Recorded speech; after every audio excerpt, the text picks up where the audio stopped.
Satyachidganamadvayam Satyachidganamanantamadvayam Sarvadrishyarahitam niramayam Yatpadam vimalamadvayam shivam Tatsadāhamiti maunamashraye. This is from Swatma Prakashika of Adi Shankaracharya. As I am always existence, consciousness and bliss and infinite, and which is without a second, and it is devoid of any perceivable object, without any defect, and I am auspicious. I take shelter only in silence, only in mauna.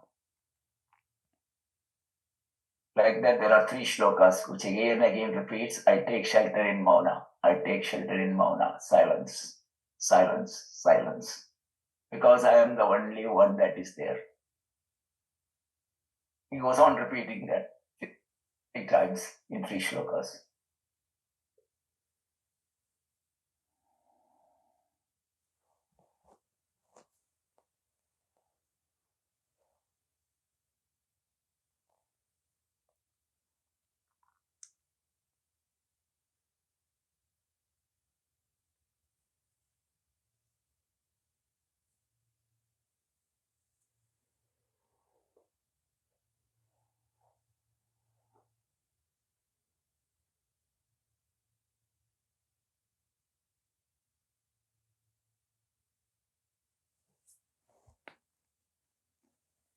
This mona, silence,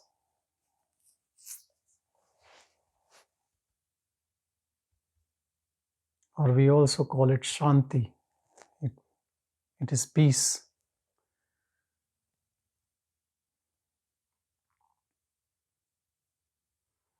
Once our mind knows it, it gets addicted to it. Addiction to silence is liberation, if I can say that. We all have a mind, and this mind is busy the moment you wake up. This mind is also busy when you are dreaming.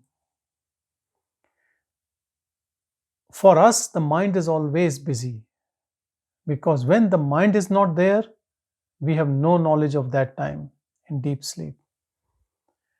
So for us, the mind is like a tyrant, ongoing, never stops.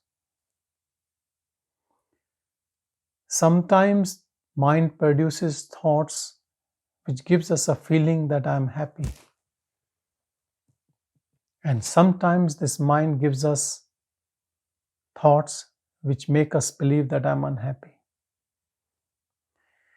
Our complete dependency is on mind for our happiness and also for our unhappiness. But same mind you can tame if you bring it to the feet of silence.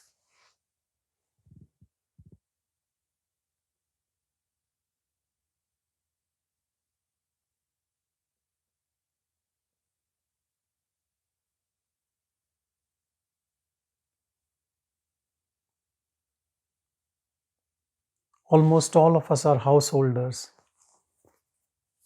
and most of us are working. And even the one who are not working, they are working at home. At least they are doing household chores or living a body.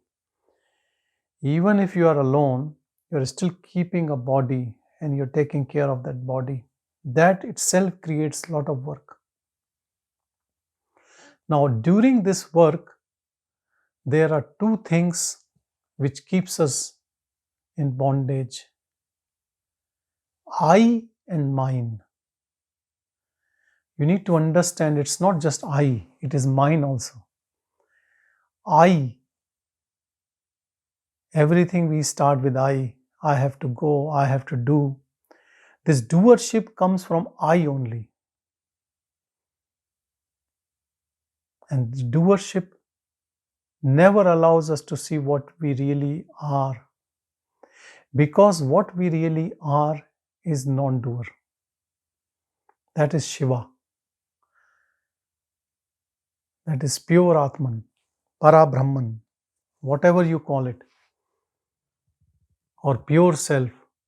That is never a doer. This I is the doer. If you investigate this I and get rid of this I thought, then you are free. This is who am I inquiry, what we all know, what Bhagavan taught. Always questioning this I, even when you are thinking, when you are speaking to others from this I. Look, using the word I am going is not a problem, or I am doing. But internally you should know no one is doing. No one is doing. If you are established in Brahman, then saying I am doing or I am not doing doesn't matter. It is all about from where you speak. It is not the sentence or use of the term I. It is from where you speak. One is this I, which we need to sort out. The other is mine. Mine is possessiveness. Mine is we try to increase our ego by attachments to things and beings, and we spread from the ego mode. That is mine.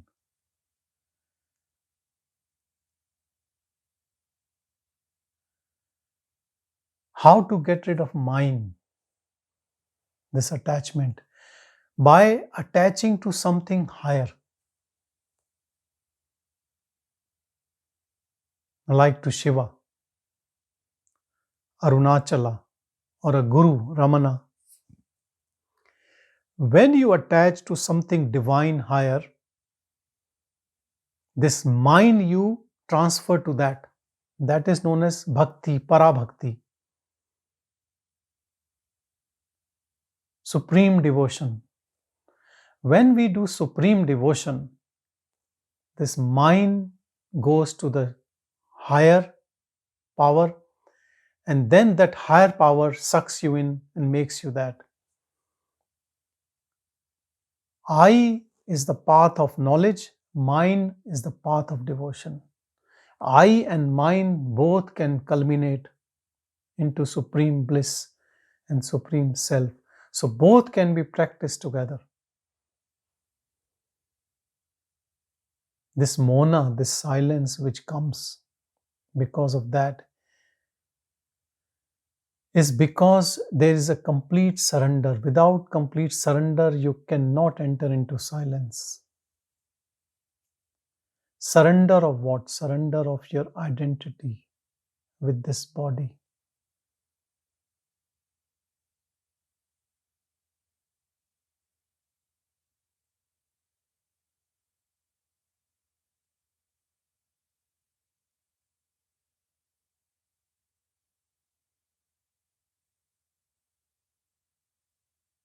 Body has been given a name.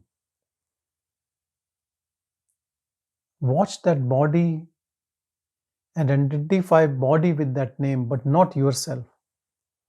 You are nameless. You have no form. Bring your mind to pay attention to this awareness. What we call as mind is this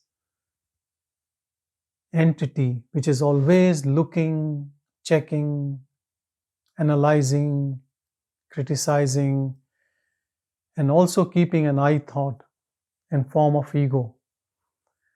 But the moment this mind, you bring it to pay attention to awareness, it revolts, It has to, because it has no idea. This is a function of mind which we have never used. Because as a matter, it is not a function of mind. Mind is something which is always bahyamukhi, extrovert. When you do introversion of the mind, this mind just finishes off. You are now killing mind when you are asking to look within. Now mind has no function, or you call no mind or empty mind. All these terms means that this is end of doership.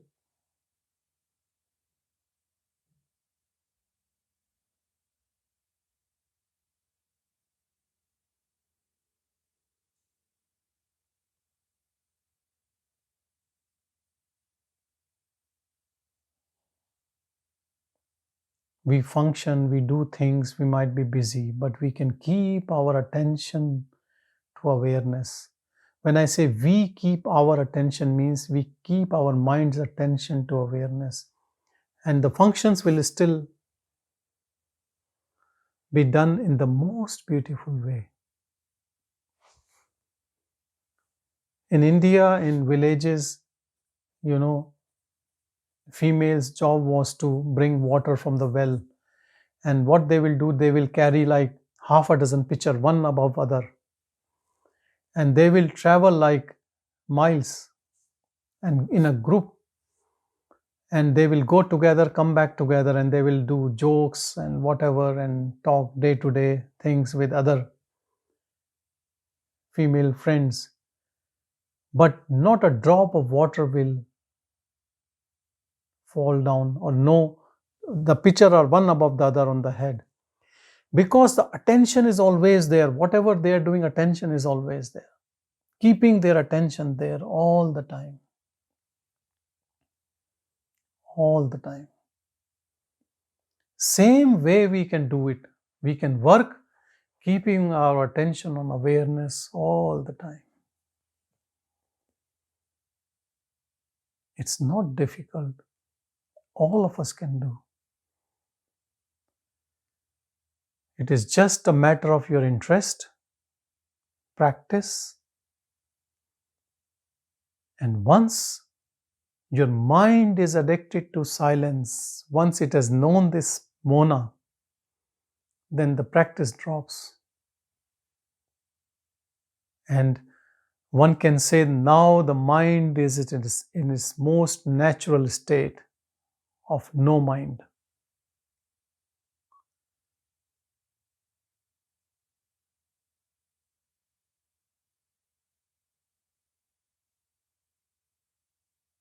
Now you have completely won over your mind.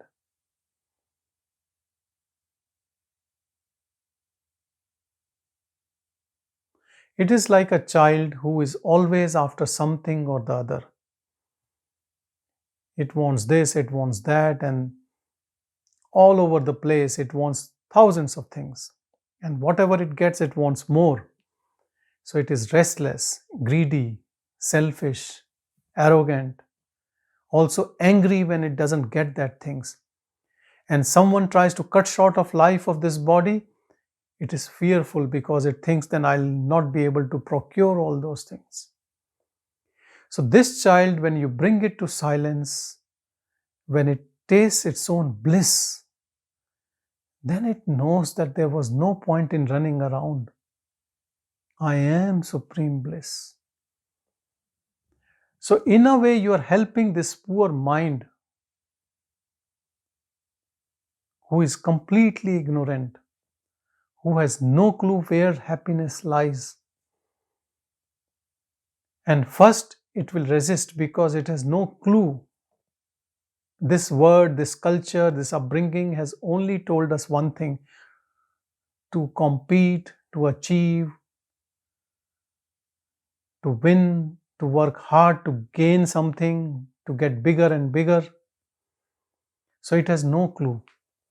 But the moment you bring it to awareness and it experiences its own bliss, then No practice is required. It will stay in silence.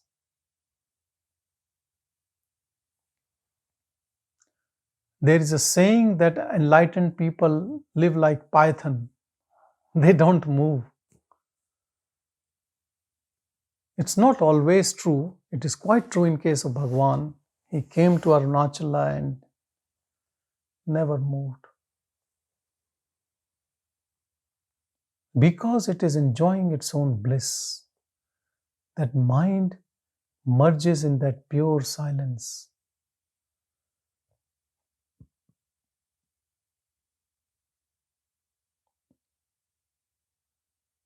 Conserve your energy from all sorts of news and gossips and what is happening around. It is the tail end of Kali Yuga. There will be more calamities, more corrupt minds, more sorts of selfishness. It's happening all around. Don't worry about that. Bring your mind to focus on pure awareness, silence within. Once we bring it to awareness, this I and mine will disappear. I am the body idea drops. The moment it drops, no individuality is left, but no individual other than you is also left. Nothing is left. All are images floating in awareness. And you are that awareness. And everyone is that awareness. So everyone is part of the same awareness. So everything is self. But not in form, in formless.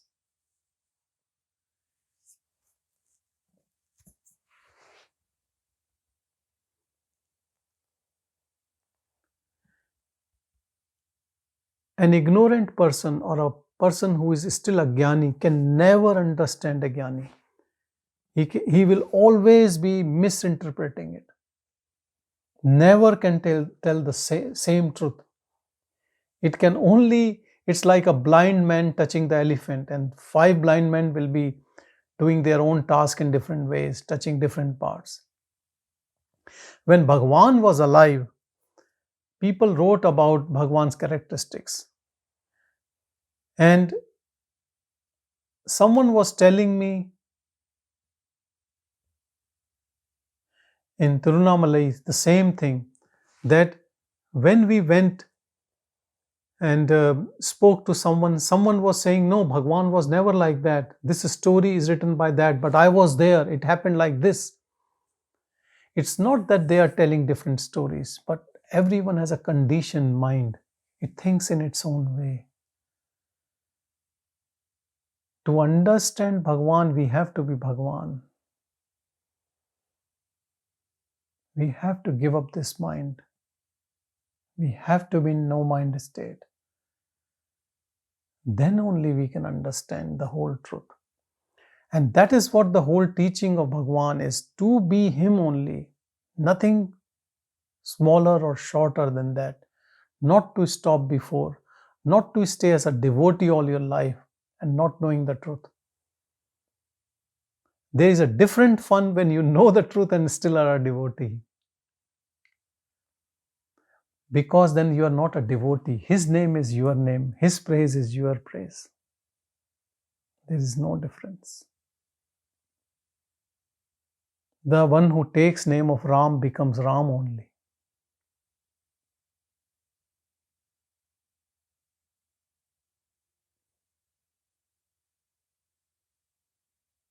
Constant, continuous practice to abide in awareness will result you into effortless state of awareness.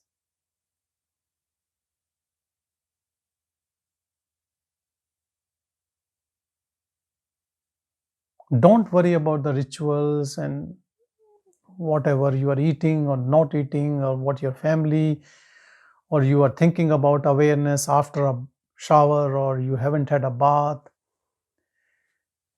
When you have no identification with body, then all these things are unnecessary.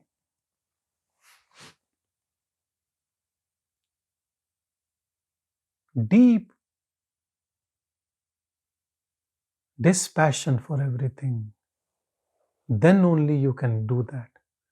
Because if you have passion for things, your mind will go there rather than being attentive to awareness. You only have one mind. Either you can make it run for things, or if it's not running into anything, then you just bring it here, stays in your heart. Vairagya is very important. Dispassion.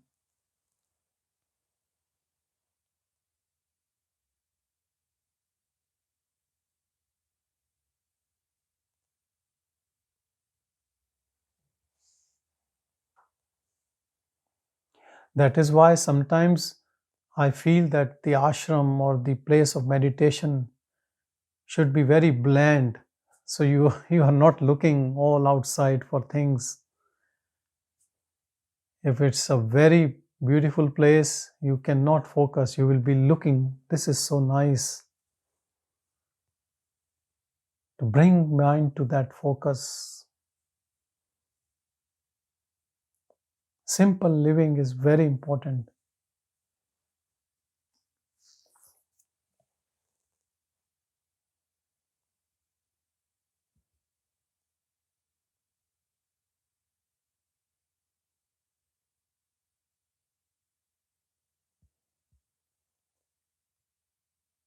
I and mine both has to disappear.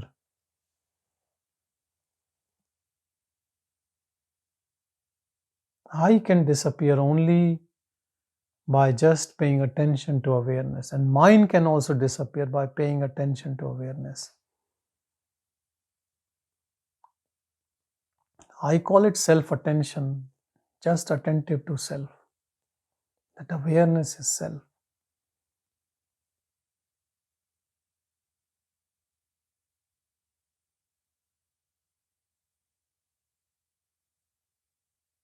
Question, who am I, is not to be asked all the time, because who is asking? Once you understand that you are awareness, you have asked this question, then you realize all these thoughts are for ego only. The one who thinks I am the body. Moment you are paying attention to awareness, this question doesn't arise.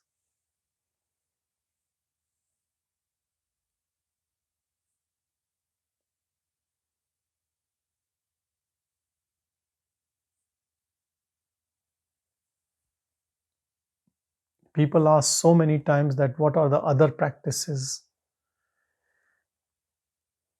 Bhagavan says, oh, there are so many practices, but this practice is for a very mature seeker. One should not think that if I am not doing that means I'm immature if I'm doing something else. It's not like that. Maturity comes with seeking, with practice. We all mature slowly, gently.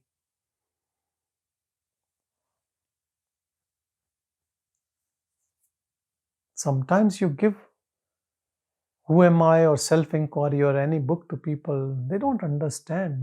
It's not easy to understand. Japa people can understand. You keep doing the repetition of mantra. Once the mind comes to some resting state, some sattvic state, then inquiry becomes easier.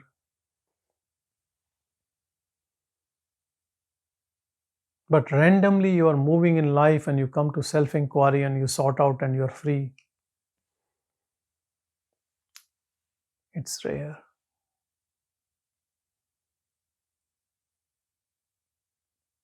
Most disciplined branch of meditation or liberation, I would say, is yoga. Patanjali described it so beautifully. Ashtanga yoga with all yam and niyama. Path of self-inquiry. Every Tom, Dick and Harry just comes and start doing it. indulging in so many things, eating all nonsense, talking nonsense, doing all the wrong things, and then doing self-inquiry, and then saying it doesn't work.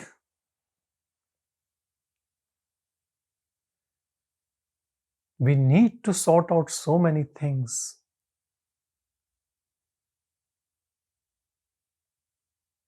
That is why the most popular method right now, if you've seen the word, is yoga.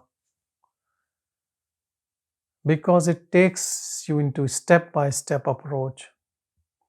And for the ego, it feels like it's doing something. You're progressing. You couldn't touch your feet with your hands, now you can touch. So maybe there's some improvement in postures.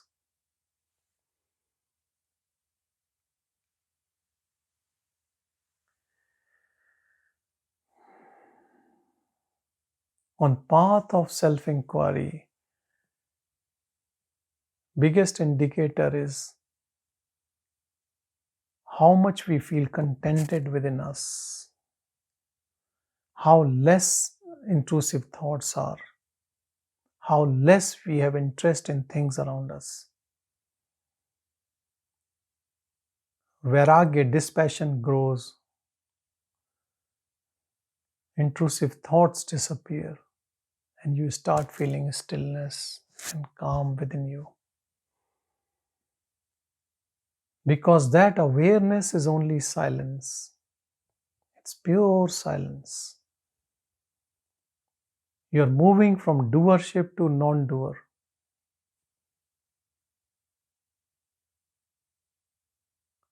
And we don't need too many books or teachings.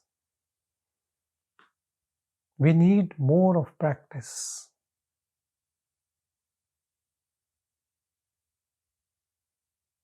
When you are established, then changing moods of people around you looks so odd. And then you develop compassion because they have not found their stillness. They're always moving with their moods. Mood cycles keep changing.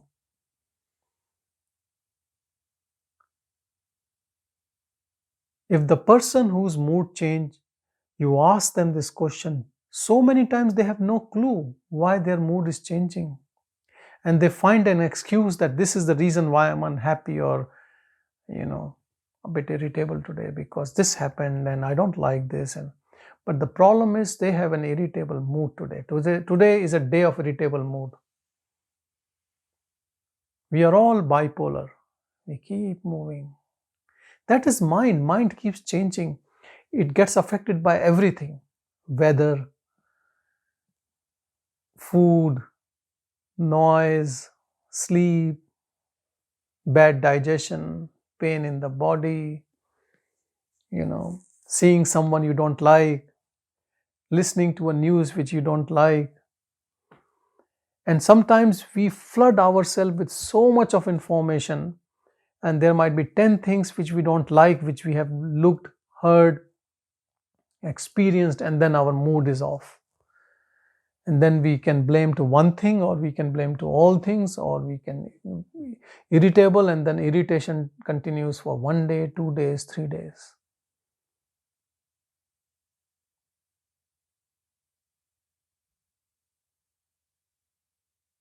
Sometimes you see people and you think I should question, but the question doesn't come. Like you want to help, but then even that doesn't come. You just leave things because there is no reason to be unhappy. Unhappiness is the state of mind.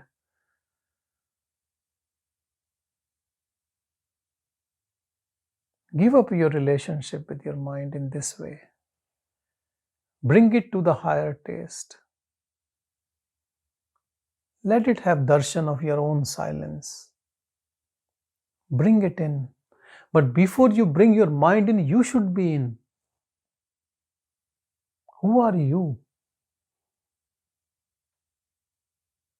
We always complained about mind, which we can witness Everyone can witness their emotions, feelings, thoughts.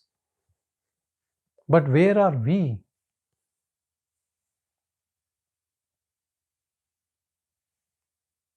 Stay as awareness. Be aware of awareness. Let body do what it has to. Let things happen as they have to.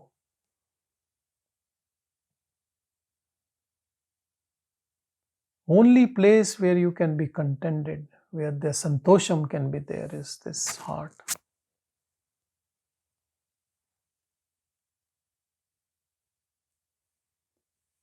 And don't take it is a lethargic state or tamasic state. It is the most active state.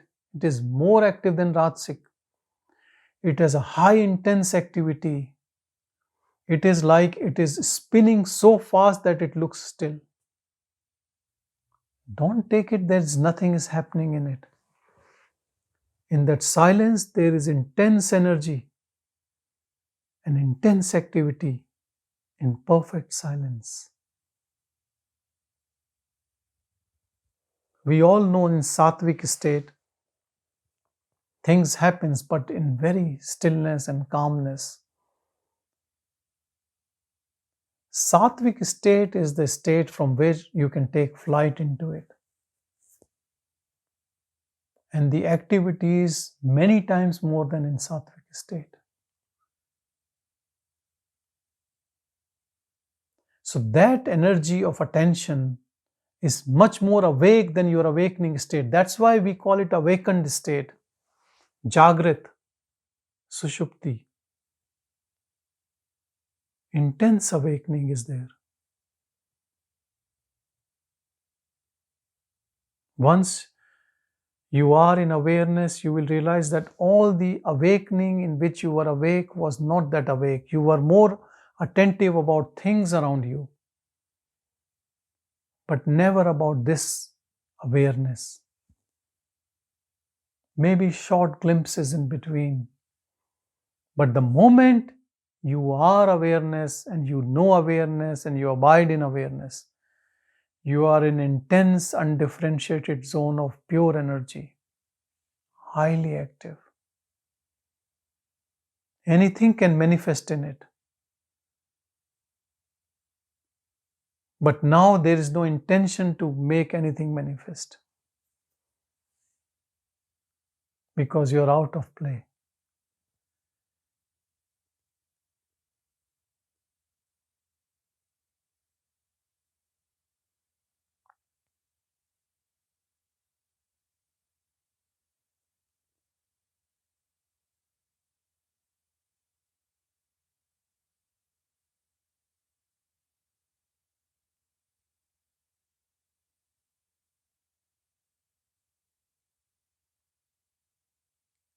If someone doesn't understand anything about any practice, who am I, self-inquiry or anything, but try to be in your silence.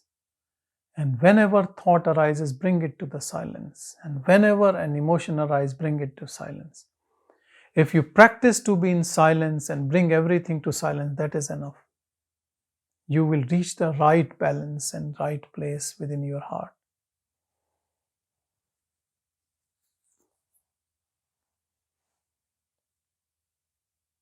Silence is the key. Then silence becomes so dense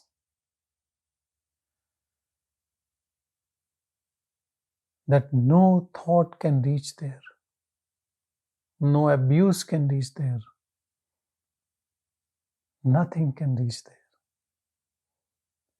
And whatever can reach there becomes silent.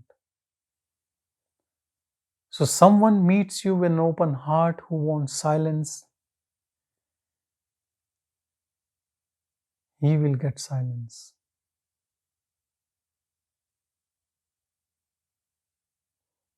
Once you have silenced your mind, you can silence everyone's mind.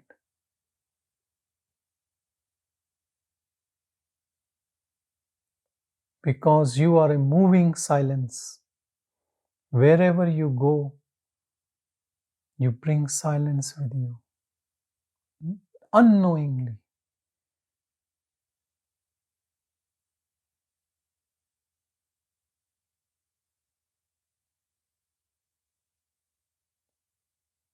You become a transmitter of pure silence wherever you are.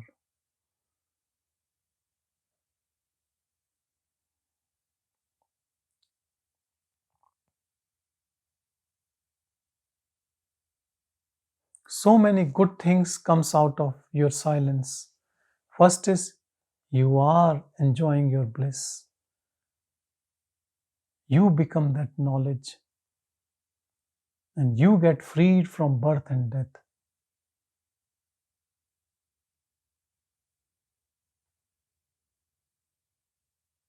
And you have done your job. And then because of your own gain, a lot of people gain around you.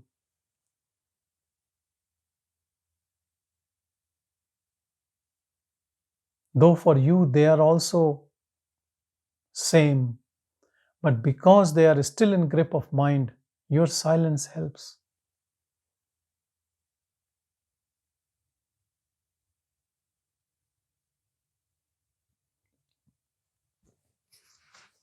That power, that absolute God is so kind. It keeps giving people like that, which we call as teachers or guru or enlightened people, who get this spontaneously or by some practice or whatever way it happens, and it continues. You will not be the first or last. This is just a process. Will happen to everyone who is longing for it. Mumukshutva.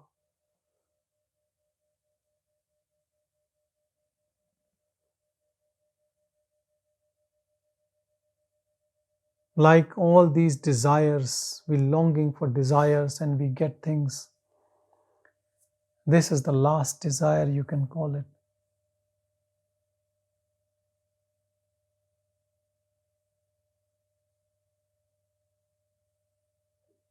This desire brings efforts. This desire brings grace. Grace is ever flowing of yourself. It is like you're hiding in your room with all the curtains around, and then you don't see sunshine. If you remove curtains, sunshine will come straight on your face.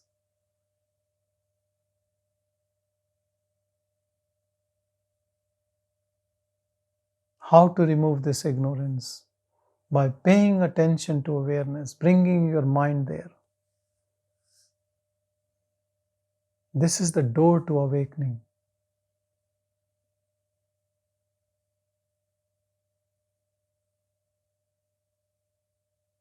It is direct path. No body postures needed. No breathing practices needed. No japa needed. But if you think it is hard, then better to also incorporate these practices to start with. Try to make your mind more stronger, focused on one thing, and then bring it to the self-inquiry or self-attention.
In India, Gandhiji had 3 monkeys. I don't know, Gandhiji must have borrowed this idea from somewhere else, because in some other countries I've seen those monkeys. Don't see any evil, don't hear any evil, and don't speak any evil. So they are keeping their mouth, their ear, and their eyes closed. And this clearly means nowadays that get rid of the media. Everywhere there is resistance and all sorts of news. And if you are attached to anything, maybe even attached to goodness, you will feel bad how people are behaving. And not just one person behaving badly, masses are behaving in that way. Tail end of Kali Yuga. Keep those monkeys with you and pay attention to awareness. Sit in your room, close the door, switch off your mobile, and pay attention to awareness.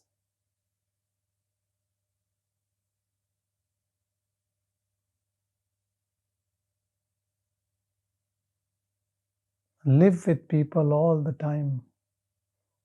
See their all sorts of habits. Just smile on it, but keep your attention on awareness.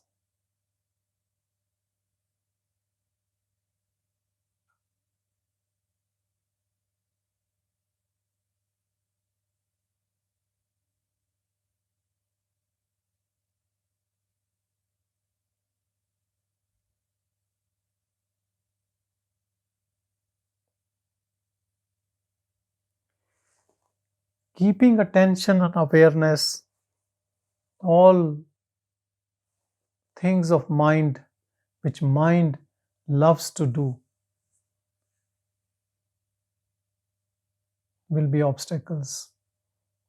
But your constant, regular practice, from the morning you wake up till you go to bed, will give you the best result. It will bring your mind to the feet of your heart. I'll give you a very nice example from Bhagavan's life. In yoga, they always talk about Sahasrara chakra, chakras, Kundalini, the energy goes from the Mooladhara chakra and goes up and goes to the Sahasrara chakra on the top, which is like 1,000 petal lotus. And people used to not even spare Bhagavan. They used to come and say, oh, this is what it is important, nothing else. What are you talking about? Your heart and Hridayam and self in heart. It's all up here. Bhagavan said, if it's all there, when people sleep, why their head drops?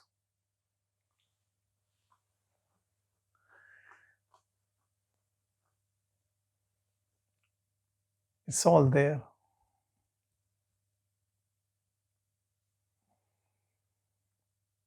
Stay in your heart. Bring this here.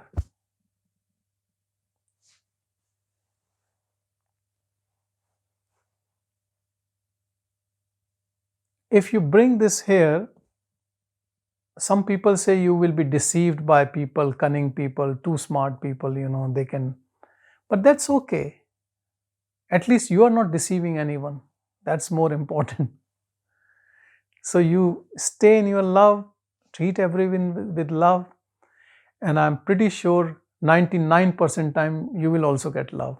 Maybe 1% time someone deceives you, doesn't matter. Maybe you have deceived someone in the past, who knows? But at least you are always happy. So you meet everyone with love. And I'll tell you, there is another technique to it, is even when you know and understand that this person is deceiving, then also you meet with love. When everyone tells you that this person is not right, then also you meet with love. Because who knows, your love will change that person's personality. Don't miss a chance to change a person. Goodness is in everyone. Only thing is we don't know sometimes. We are misled by society, by our conditioning. But everyone has goodness.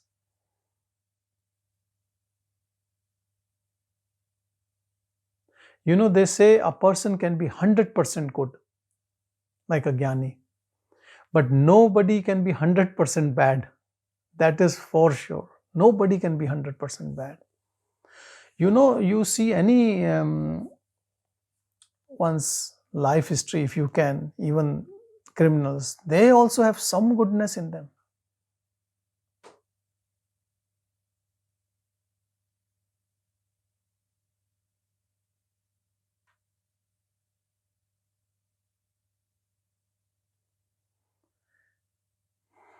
Couple of months ago, I was watching a documentary on Virappan. I don't know how many of you know, but he was a sandalwood smuggler in India.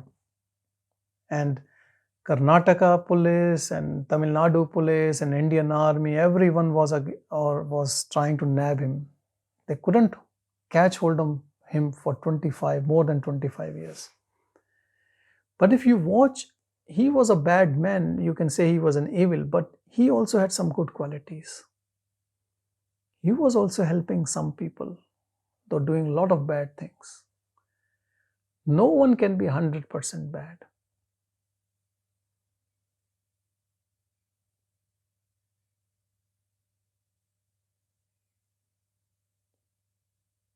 Be in your goodness with everyone. Because it will help you to establish in self. You are the sunshine. If you shine on gold, it will shine the gold. But even if it is puddle, it will shine on puddle. It is same on everything. Same is awareness. Awareness cannot discriminate. It does not know how to discriminate. If you know how to discriminate, that means ego is still there. Just beware of that. You can't do groupism with awareness. You can't say, these are my friends and these are my enemies and this is my group. You cannot do that. If you are doing, that means you are a doer. There is some ego in you. I'm telling you very fine points because this will help you to establish very quickly as self. These are self checks you can apply all the time. Don't look for something siddhis and powers and you move your hand and something will come in your hand. It can come also. But that does not prove anything. That does not prove you are egoless. A lot of people with siddhis I have seen are full of ego, full of pride. They have gone down the slope.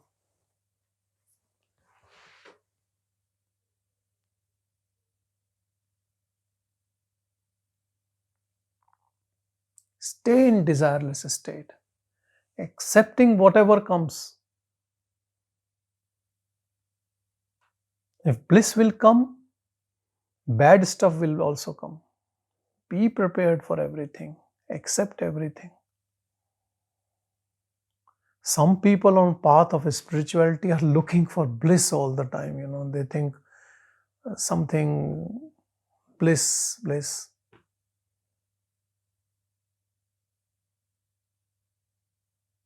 This is a desire, very bad desire.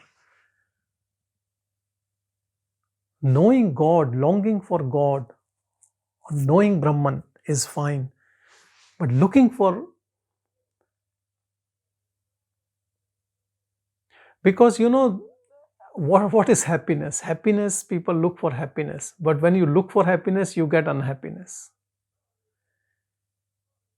But this bliss doesn't mean that situations will always be conducive to happiness. Situations might be conducive to suffering, but because you are so established, you are in happiness.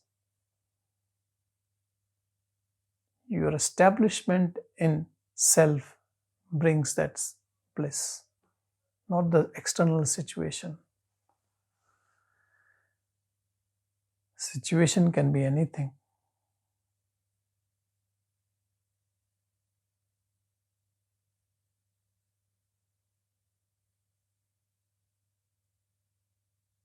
If you see Bhagavan's life, we cannot even imagine how he was living all his life in one cloth.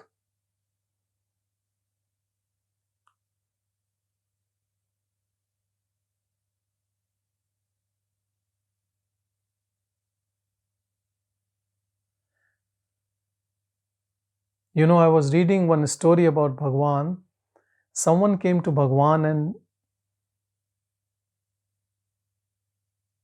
and I think he brought rice and he thought we will make some rice pudding, and Bhagavan said it would be nice if we can have some sugar candy. We can mix some sugar in it. And somehow someone brought sugar also. It just happened. And that man said it's a miracle, like we can make it. And Bhagavan, what he said, this is the second time in this whole year that I'm having a second meal.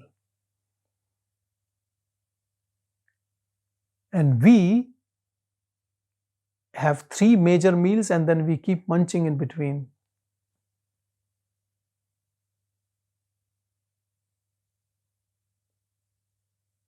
There were times when he was only skeleton, hardly getting any food.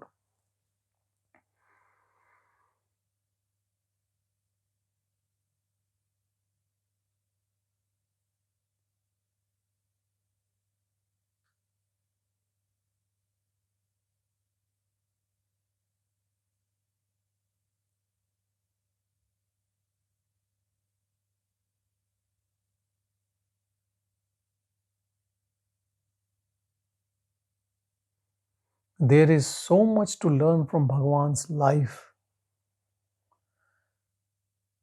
Not just from the practices he has told us, but also looking through his life and moving, taking steps, what he did, where he lived.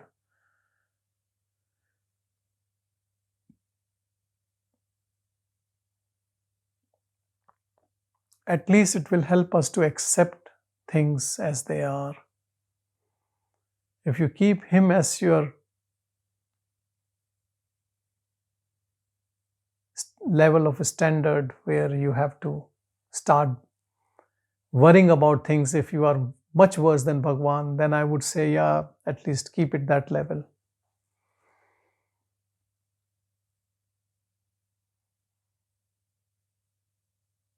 None of us are living in a cave. None of us are sleeping on a 3 feet bed. No one is having a meal a day or one meal after several days, walking barefoot in a kopina, never touching money, and treating every being equally,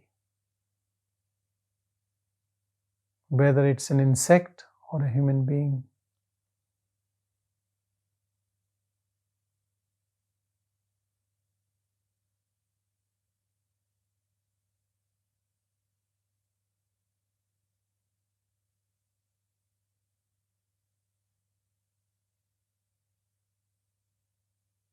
These all things are very important because paying attention to awareness,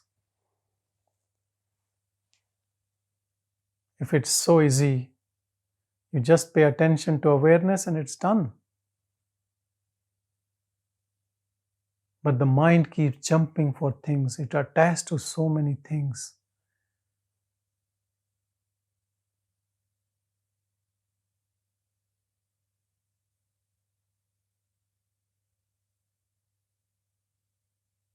I have seen serious seekers, they always talk about their family.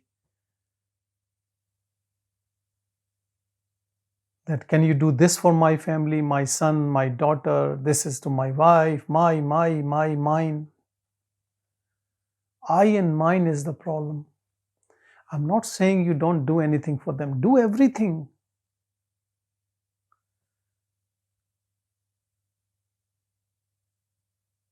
Do everything for everyone. But not because they are mine, because my reputation.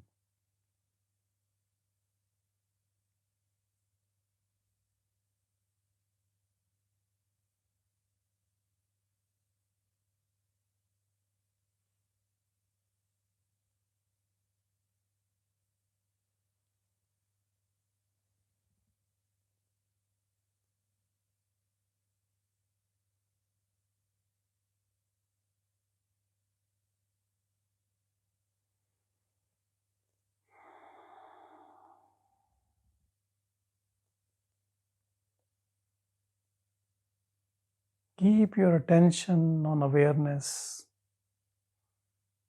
This awareness is Brahman. This is self.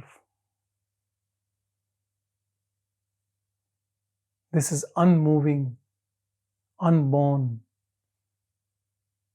If your attention is there, this separate individuality will dissolve in it. And because it is unborn, you will be unborn. And because it is eternal, you will be eternal. You can't be both, this body and awareness. Why we have an ID, identity card, why we all have an identity card? Because it gives us identity that this is this person, this is his photo, this is date of birth, he lives at this place, and that is unique. Same is with identity. If you have identity with this body, then you can't have identity with awareness. If you have identity with awareness, then you can't have with body. It's only one thing can be there. You start with body and you end with awareness. Keep paying attention there. Don't worry about thoughts. Thoughts will all go away. If you keep paying attention to thoughts, you're working from the body as ego. The moment you start paying attention to awareness, you're receding away from everything. Right now, you're living in body, then the body will be living in you when you pay attention to awareness. It's a huge shift. It needs a lot of your efforts and lot of grace.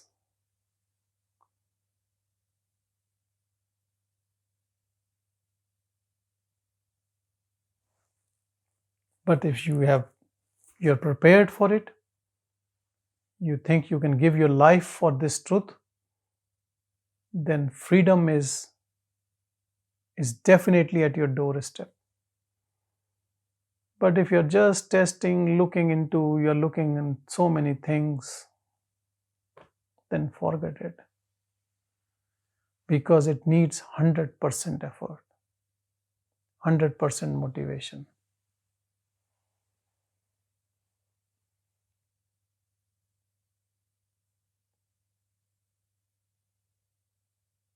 If this is the only commitment, then it will happen.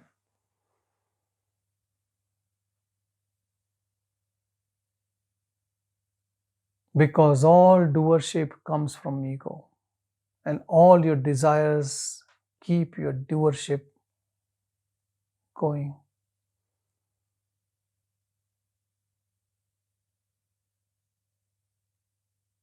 There is no problem with what life brings to you, but it is what you desire from this life is a problem. Life can bring a lot of goodness even without asking, and that's okay.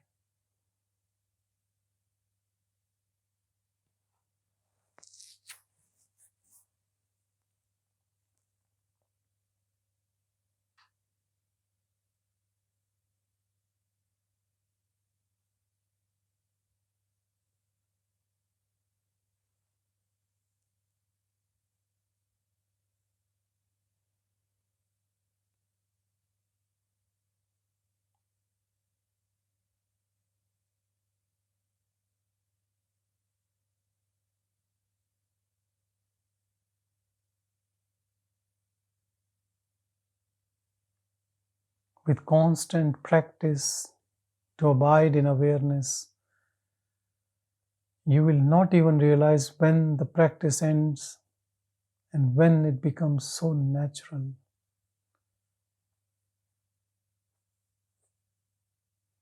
That even when you want to get out of this awareness, now you cannot.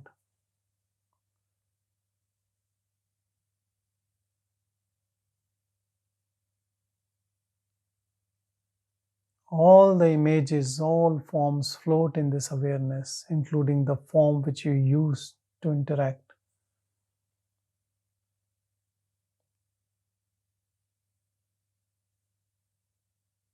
And you stay as a witness to all unfolding.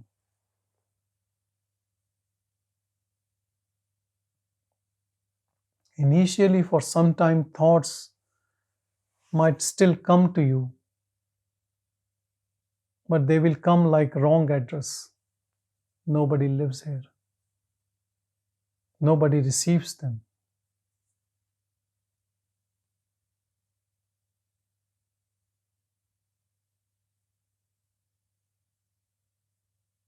And then nobody comes.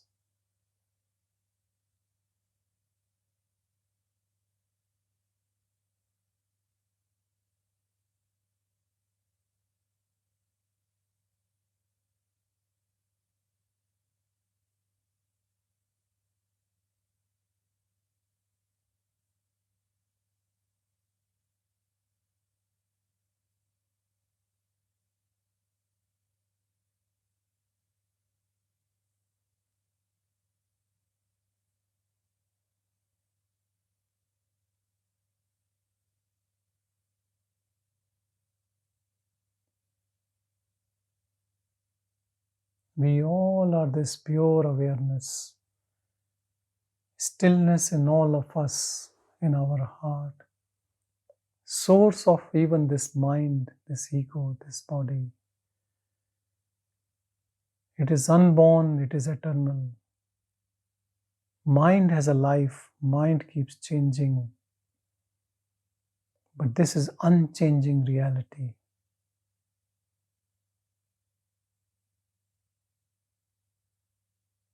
It is you. It is real you. Even you don't know it. It looks like a Bollywood movie in which something strikes on the head, you forget your memory, and then someone meets you after 20 years telling you that what is your name, who are you, and you have no clue about it. But with constant reminders and with grace, you come back home and you merge with Absolute from where you started your journey.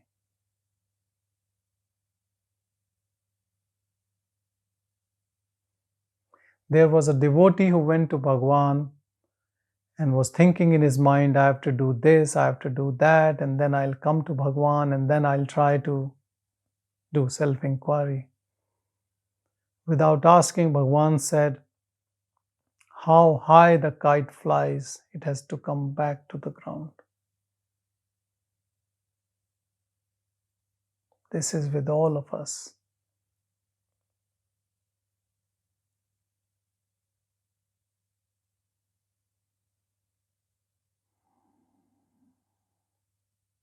We all have to come back to the ground. This birth or next birth or whenever. Better to do it now, come back home. Best time for it.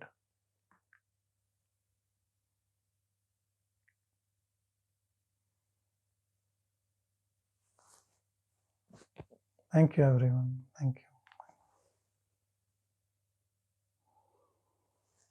Om Shanti, Shanti, Shanti.